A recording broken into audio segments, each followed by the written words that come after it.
역대하 12장 9절부터 16절 말씀 마음을 집중하시고 함께 읽어보십니다. 애굽 왕 시삭이 올라와서 예루살렘을 치고 여호와의 전 보물과 왕궁의 보물을 모두 빼앗고 솔로몬이 만든 금방패도 빼앗은지라. 로보암 왕이 그 대신에 노스로 방패를 만들어 국문을 지키는 경호 책임자들의 손에 맡김에 왕이 여호와의 전에 들어갈 때마다 경호하는 자가 그 방패를 들고 갔다가 경호실로 도로 가져갔더라. 로보암이 스스로 겸비하였고 유다의 선한 일도 있으므로 여호와께서 노를 돌이키사 다 멸하지 아니하셨더라. 로보암 왕은 예루살렘에서 스스로 세력을 굳게 하여 다스리니라. 르호보암이 왕위에 오를 때에 나이가 41세라. 예루살렘 곧 여호와께서 이스라엘의 모든 지파 중에서 택하여 그의 이름을 두신 성에서 17년 동안 다스리니라. 르호보암의 어머니의 이름은 나아마요 암몬 여인이더라. 르호보암이 악을 행하였으니 이는 그가 여호와를 구하는 마음을 굳게 하지 아니함이었더라.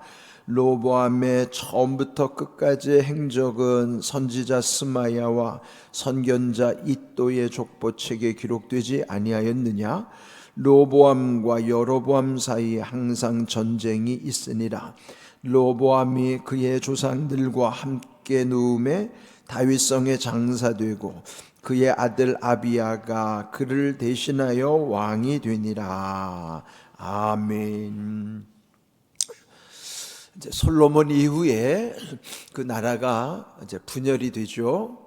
그래서 결국 이 남쪽 유다는 솔로몬의 아들 르호보암이 통치하는 나라, 북쪽은 이 옛적에는 솔로몬의 충직한 신하였지만은 그러나 결국 반역을 일으킨 여로보암을 중심으로 하여 열 지파가 지파 동맹으로 이제 북쪽 이스라엘의 나라를 새롭게 세우게 된 거예요. 그러니까 남유다 북이스라엘. 네, 이런 구도로 이제 여기 이제 새롭게 시작되는 거죠. 근데 여기 이제 12장에 보면은 그 솔로몬의 아들 르호보암, 이 남유다를 다스리는 르호보암이 하나님과의 어떤 관계였는가? 그 하나님과의 관계 속에서 그 나라의 모든 흐름들이 또 결정되는 것을 보게 되는 거죠.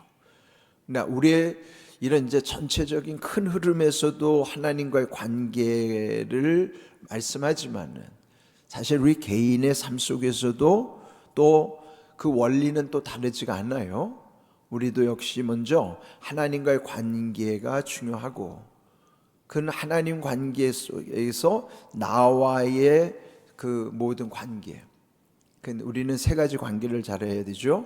하나님과의 관계, 나와 내 자신과의 관계, 그리고 마지막 세상과, 그 세상에는 온갖 사람들이 다 존재하니까요. 그런데 이게 우선순위가 분명해야 됩니다. 위에서부터 이렇게 흐르는 게 중요하죠. 원리는 물도 높은 곳에서 낮은 곳으로 오는 것처럼 하늘에서부터 땅으로 은혜가 임하는 것처럼 이렇게 은혜는 위로부터 아래로 흘러내려오는 거예요. 그래서 먼저 하나님과의 관계가 분명해야지 되고, 그리고 나와 세상과의 모든 관계도 선명해지는 겁니다. 그러니까 분명하다는 것과 선명하다는 것은요, 좀 구분을 해야 됩니다. 분명하다는 것은 선이 분명한 거예요. 선을 넘어서도 안 되고 선이 분명해야 돼. 경계선이. 선명하다는 것은 아주 그냥 날씨를 빗대면은 아주 막다는 거예요. 날씨가 이게 이 낮에 환하다고 해가지고 다 잘 보이는 게 아니죠. 요새는 아주 미세먼지가 많은 세상이니까 낮인데도 미세먼지가 끼면은 앞이 안 보인단 말이에요. 밤에만 앞이 안 보이는 게 아니고 낮에도 앞이 안 보여요. 왜 그래요? 선명하지가 않으면 그래요. 네? 그러니까 선명하다고 하는 거는 환하게 보이는 거예요. 그거는 먼저 분명해야 선명해지는 겁니다. 그런 하나님과 우리 사이가 분명해지면 나와 세상 사이도 선명해지는 거예요. 예? 그러니까 여러분, 요즘 뭐 낮이라고 다 보이는 거 아니에요. 예? 환하다고 다 보이는 게 아니라고요. 우리 앞에 뭔가 이렇게 미세먼지가 끼어 있는 게 있으면은 이 가시거리가 좁아가지고 멀리 볼 수가 없어요. 여러분, 이 성경에 묵상하는 지혜를 얻는 것도 여기서 뭘 강조하는가? 하나님과의 관계를 우선적으로 강조하면서 거기로부터 세상의 모든 것이 연결되어 있다는 것을 성경은 계속 우리에게 알려주는 거예요. 그러면 르호보암 시대가 지금 나하고 무슨 상관이에요? 별로 상관도 없지만은, 근데 중요한 건 뭐냐면은 원리가 다르지 않기 때문에 르호보암 시대를 참고해서 지금 나와는 아무 상관이 없어도 그 원리를 내가 적용할 수 있는 지혜를 구하는 겁니다. 자, 이제 이 르호보암이 결국은 이제 여기 이제 오늘 읽은 구절을 한번 보시면요, 애굽 왕 시삭이 올라와서 예루살렘을 치고 여호와의 전 보물과 왕궁의 보물을 모두 빼앗고 솔로몬이 만든 금방패도 빼앗은지라. 애굽, 옛적 그들 조상들이 노예로 살았던 애굽의 그 시삭이라고 하는 왕이 이 르호보암이 통치하고 있는 이 남유다를 쳐들어온 거예요. 그는 앞에서 보았듯이 하나님이 심판하신 거라는 거죠. 하나님이 시삭을 통해서 이 르호보암을 심판하시는 거예요. 왜 그랬어요? 하나님을 떠나니까. 하나님 백성이 하나님을 떠나니까. 그래서 결국은 시삭이 쳐들어와서 거기에 성전의 보물, 왕궁의 보물을 모두 빼앗았고 솔로몬이 그렇게 자랑하던 금방패도 빼앗아 갔더라. 그러는 거예요. 이게 무슨 뜻일까요? 하나님으로부터 멀어지면 하나님이 이렇게 심판을 하신다, 그를 두려워하는 거죠. 그러면은 우리는 하나님을 떠날 수 없는 존재인데 하나님을 떠나면 어떻게 돼요? 뺏길 일들이 많단 말이에요. 성전의 보물, 왕궁의 보물, 금방패까지도 빼앗겠다는 것, 하나님이 주신 은혜를 이렇게 다 빼앗기는 겁니다. 우리 누구한테 뺏길까요? 먼저 마귀가 가만히 안 둬요. 하나님으로부터 멀어지면 마귀가 가만 안 둡니다. 아주 그냥 마귀가 노리는 두 가지라고 그랬죠. 하나는 뭐예요? 하나는 베드로에게 예수님 말씀하셨듯이 사탄이 너희를 밀가부르듯 한다. 그래서 내가 너희가 믿음에서 떨어지지 않도록 기도했다. 첫 번째, 사탄은 어떤 전략을 써요? 밀가부르는 전략이에요. 그게 뭐예요? 밀가부르듯이 가지고 노는 거지. 놀이개감으로 쓴단 말이에요. 장난감처럼 여긴다고. 누가요? 마귀가. 왜요? 하나님 떠나면. 그 다음에 베드로가 뭐라고 그랬어요? 마귀가 우는 사자와 같이 삼킬차를 찾는다. 그럼 뭐예요? 먹잇감으로 삼는 거예요. 마귀의 전략은 두 개예요. 놀잇감으로 삼다가 먹잇감으로 삼켜버리는 겁니다. 이게 성도들이 이 전략을 몰라요. 안 보이니까. 그런데 말씀을 묵상하면서 하나님 요새 말씀을 깨닫게 해주시는데, 이게 우리 인생이 다 영적 전쟁의 원리가 이렇게 흘러가는 겁니다. 여러분, 마귀에게 속으면 안 돼요. 마귀의 두 가지 전략. 첫째, 하나님을 떠나는 성도들을 밀가부르듯 한다, 놀이개감으로 삼는다. 두 번째, 우는 사자와 같이 삼킬 자를 찾는다, 먹잇감으로 삼는 거예요. 두 가지. 여러분이 놀이개감 아니면 먹잇감이 될 수 있어요. 그래서 정신 차려야 되는 거예요. 그래서 하나님 떠나면 이렇게 되는 거예요. 지금 이 르호보암은 다 뺏기는 거죠. 예? 이게 얼마나 수치스러운 일이에요. 하나님의 백성이, 하나님 은혜를 누려야 되는 사람들이 하나님 주신 은혜를 이렇게 다 빼앗기는 거예요. 그게 오늘날 우리가 적용하자면은 주님을 떠난 사람은 이렇게 된다. 그걸로 적용하는 거죠. 자, 이렇게 됐는데요. 그 다음 10절, 르호보암 왕이 이제 금방패를 다 빼앗겼으니 그 대신에 노스로 방패를 만들었다. 금의 화려한 걸 다 잃어버리면은 금보다 가치가 떨어지는 노스로 방패를 만들었는데 그것을 국문을 지키는 경호 책임자들에게 맡겼어요. 11절, 왕이 여호와의 전에 들어갈 때마다 경호하는 자가 그 방패를 들고 갔다가 경호실로 도로 가져갔더라. 도로 가져갔다는 건 뭐예요? 아주 가치가 없는 거예요. 귀하게 여기지 않는 거죠. 예? 네, 이런 현상들이 계속 꼬리에 꼬리를 물고 악순환으로 거쳐가는 거예요. 자, 그러면서 이제 12절, 르호보암이 스스로 겸비하였고 유다의 선한 일도 있으므로 여호와께서 노를 돌이키사 다 멸하지 아니하셨더라. 여기서 이제 하나님이 어떤 분인가를 또 알려주시는 거예요. 하나님 마음이 약하셔요. 이렇게 막 심판하시다가도 이 르호보암이 또 스스로 겸비하였다, 낮아졌다는 거죠. 회개하는 것을 보면서 또 유다의 선한 일도 있었다. 그 중에 또 하나님이 거기에 또 기뻐하시는 게 있어요.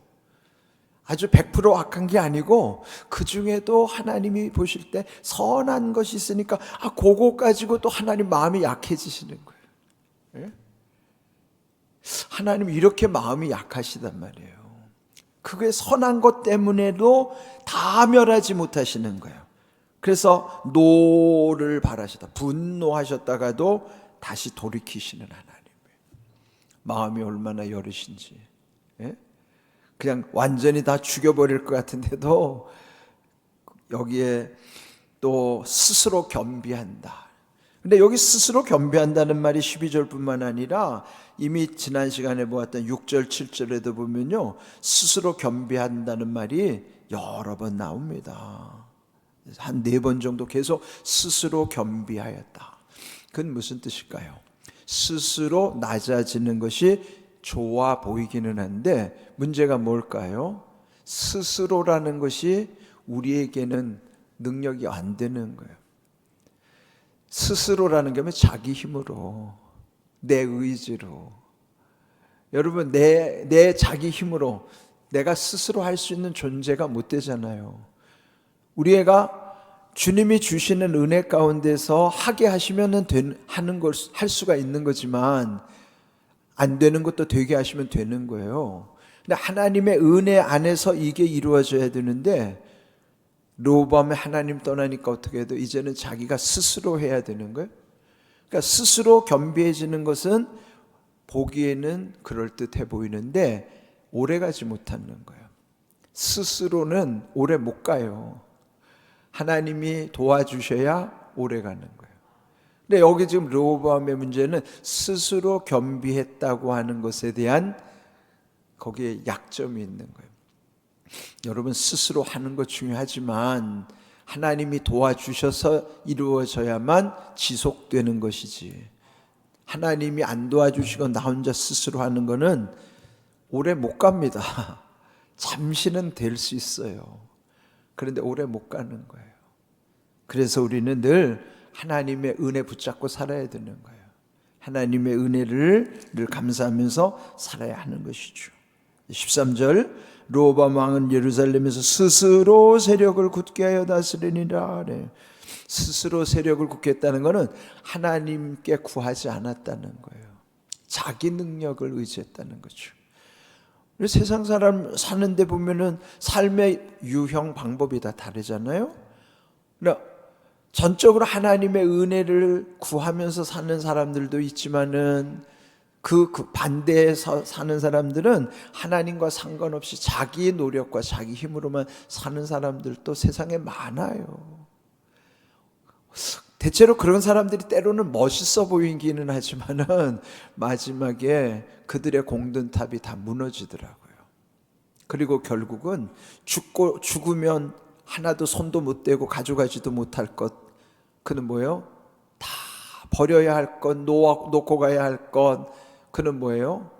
아무것도 아닌 거예요. 인생 무상만 남는 거예요. 예? 어제도 강조한 말씀처럼 하나님이 지으신 모든 것이 선함에 감사함으로 받으면 버릴 것이 없다고 그래요. 하나님의 선하신 은혜 가운데 감사함으로 받으면 버릴 것 없는 인생이지만은 그건 뭐예요? 천국까지 가는 인생이요. 버린다는 거면 마지막에 죽으면 다 놓고 가야 되는 게 버리는 거예요. 그게 돈 아무리 많으면 뭐예요? 그거 다 버리고 가야지. 내가 많이 배웠고 가지고 똑똑한 뭐예요? 다 버리고 가는 건데 마지막 버리지 않고 천국까지 가져가는 것이 그게 진짜예요. 그게 뭐가 있어요?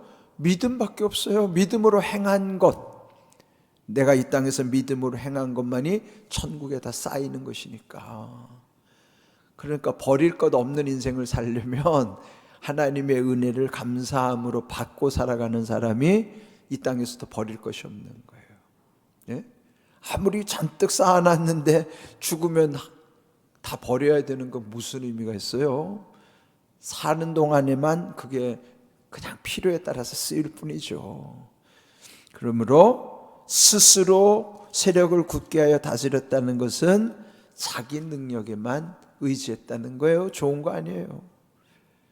자, 그렇게 해서 이제 17년 동안을 다스렸고 14절 로밤이 악을 행하였으니 이게 문제죠. 스스로 겸비했고 스스로 자기가 뭔가를 한 것 같은데 또 다시 악을 행하였던 거예요. 이게 뭘까요? 좀 좋아질 것 같으면 또 자기 멋대로 살다가 하나님의 마음에 거스르는 거죠. 자, 이렇게 악을 행하였으니 이는 그가 여호와를 구하는 마음을 굳게 하지 아니함이더라. 이러면 오늘 제목이에요. 여호와를 구하는 마음. 그게 뭐예요? 하나님을 찾고 하나님께 기도하고 이런 게 여호와를 구하는 마음, 즉 하나님을 의지하는 믿음이 굳게 하지 않았다는 걸 뭐예요? 잠시 그러다가 그거를 굳게 붙잡지 못했다는 거예요. 예? 아주 흔들리지 않도록 굳게 해야 되는데 굳게 하지 않으니까 흔들리다가 또 넘어지는 거죠. 우리 삶이 대체로 그러잖아요. 조금 뭔가 잘 될 것 같으면 교만해졌다가 무너지고. 이게 르호보암의 모습이 우리 인생의 보편적인 현상으로 나타나는 모습이에요. 그때 하나님이 주시는 메시지는 뭐예요? 여기에서 교훈을 얻어라. 우리에게 반면교사로 삼도록 여호와를 구하는 마음을 어떻게 하라는 거예요? 굳게 해라. 흔들리지 않도록 굳게 해라. 믿음 지켜라. 그 말씀이에요. 그런데 결국은 그도 이제는 마지막 16절 끝에 보면은 장사되었다. 그런데 그 앞에 15절 끝에 보면은 르호보암과 여로보암 사이에는 항상 전쟁이 있었다. 남유다의 르호보암, 북이스라엘의 여로보암이 살아있는 동안에 계속 전쟁을 치를 수밖에 없었다. 그러는 거예요. 그럼 우리 사이는 뭐예요? 하나님과의 관계가 불투명하거나 끊어지면은 사람들 사이에도 전쟁처럼 뭐예요? 분쟁이 일어나는 거예요. 다툼이 일어나는 거예요. 화목이 깨지는 거예요. 이게 성경의 원리입니다. 그런데 이제 오늘 이 말씀 속에서 두 가지를 우리가 붙잡아야 됩니다. 하나는 하나님이 다 멸하지 아니하신 것은 그나마 유다의 선한 일이 있었기 때문이라. 그래서 노를 돌이키셨다. 하나님이 어떤 하나님이실까요? 자, 시편 103편 우리 한번 자막을 읽어보겠습니다. 여호와는 긍휼이 많으시고 은혜로우시며 노하기를 더디하시고 인자하심이 풍부하시도다 그랬어요. 자, 하나님 마음을 첫 번째 어떤 분이라고요? 긍휼이 많으시다. 긍휼이 뭘까요? 어제도 계속 강조했던 말씀이에요. 긍휼이라는 것은 불쌍히 여김이에요. 하나님이 불쌍히 여기심이 많으신 분이에요. 헤아릴 수 없도록. 하나님이 불쌍히 여기시기 때문에 은혜를 베푸시고 불쌍히 여기면 노하기를 더디한다는 거예요. 자, 불쌍한 마음이 들면 분노가 계속 올라올까요? 불쌍한 마음이 들면 미워하다가도 화가 났다가도 상대방이 불쌍해지면 그게 쏙 가라앉을까요? 불쌍한 마음이 들면요, 화가 났다가도 불쌍한 마음이 들면 싹 가라앉아요. 하나님은 긍휼이 많으시기 때문에 은혜도 베푸시지만은 분노를 더디하시는 까닭이에요. 우리도요, 불쌍히 여기는 마음이 있으면은 화를 참게 되는 거예요. 이길 수 있는 거예요. 불쌍하지 않으니까 밉게 보이고, 불쌍하지 않으니까 그냥 화가 나는 거예요, 그냥. 예? 그런 인자하심이, 풍부하심이 하나님이시라 말이죠. 그러면 또 오늘 여기에서 또 오늘 우리에게 중요한 거는, 자, 우리 또 한번 자막을 읽어보겠습니다. 시편 51편 12절 읽습니다. 주의 구원의 즐거움을 내게 회복시켜 주시고 자원하는 심령을 주사 나를 붙드소서. 이 다윗의 기도예요. 다윗도 하나님 앞에 엄청 혼났잖아요. 간음죄, 살인죄를 지었다가 엄청 고통을 겪었어요. 그때 철저하게 회개하면서 하나님께 구하는 거예요. 구원의 즐거움 회복시켜 주세요. 근데 여러분, 죄 가운데 헤매다 보면 구원의 즐거움 다 달아나요. 그 다음에 자원하는 심령, 이거는 자기 스스로 하는 것이 아니라 주님이 내게 그런 자원하는 심령을 주셔야, 자기 의지가 아니고 주님의 은혜 가운데 주셔야 되니까 주사 달라고 구하고 나를 붙들어 주시옵소서, 그렇게 구하는 거예요. 하나님이 하셔야 돼요. 내가 스스로 되지 않아요. 오늘 여기 주신 말씀, 로보암의 실패를 우리는 겪지 않도록 이 말씀을 주셨으니 이 말씀 붙잡고 살면 로보암의 실패를 우리는 하지 않을 수 있어요.